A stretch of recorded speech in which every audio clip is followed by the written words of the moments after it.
You're on. Good morning, and thank you everyone for being here today. As Fire Chief of Washington Fire Department, I want to let you know that I'm here today to speak openly and transparently about some of the concerns that have been raised.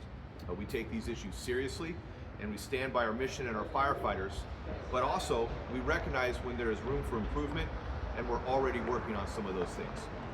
It has been brought to our attention that there has been some discussion regarding NFPA 1710 and our current staffing model here at the Washington Fire Department.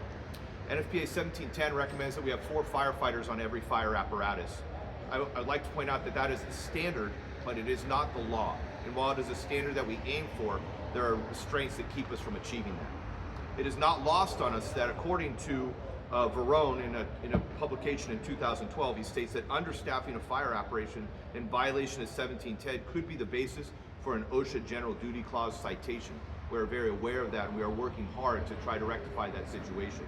We're committed to meet the standard as our resources allow. However, we are not alone. Most departments do struggle with NFPA 1710.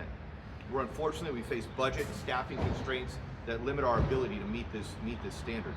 However, in my time as fire chief, we've applied for multiple SAFER grants, and although we have not been successful, we will continue to try to meet that standard and continue to try to be successful in obtaining that grant.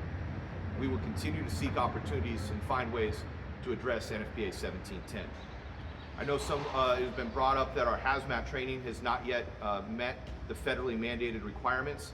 Hazmat training is federally required, and we acknowledge that gap. In fact, we identified it over a year ago, and we have made all of our employees trained to the level of hazmat awareness.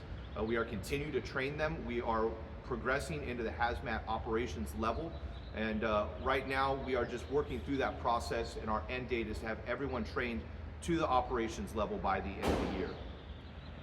The incident that raised all these questions, we did have some of our employees go into the hot zone without the proper training. And while that is not our goal, we must recognize that our job is not without risk. We are constantly working to mitigate this risk. The firefighters acted within the core mission of our organization, and they identified the priorities. Lives were saved, and I fully support their decision to go into the hot zone without the proper training. The training gap was identified last year, and the training is underway. We have our person qualified to the operations level, which is the lawful and necessary foundation to help us get where we need to be as an organization. This coupled with a new process we have set up to ensure that we have annual refresher training for all of our HAZWOPER training should give us the tools needed to be ready to respond the next time this should occur. However, this takes time, resources, and coordination, and we're moving forward deliberately and with urgency. Our policies have been updated to reflect both our department training and the requirements mirror the federal OSHA mandate. Now, I know some of our firefighters made a decision to divert some of the hazardous materials into the river, and I want to let you know that I support that decision. The outcome of the giant fish kill was unintended and regrettable, but the decision was the correct decision. Lives were saved. This aligns with our department and organizational priorities of life, instant stabilization, property, and environment.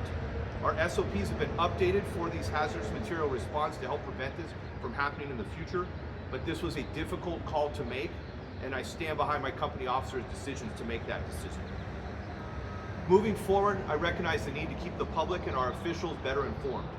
We will be launching a more clear communications practice because I acknowledge I have fallen short in this area in our organization. I personally will work to rectify this.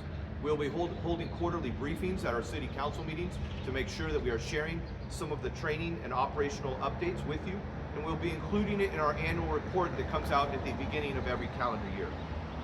In closing, we can't control when emergencies happen, but we can control how we prepare and respond. I stand behind my team.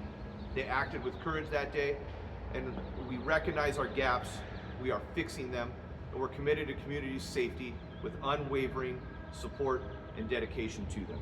We will continue to work every day to earn your trust. Thank you. I'm happy to take any questions.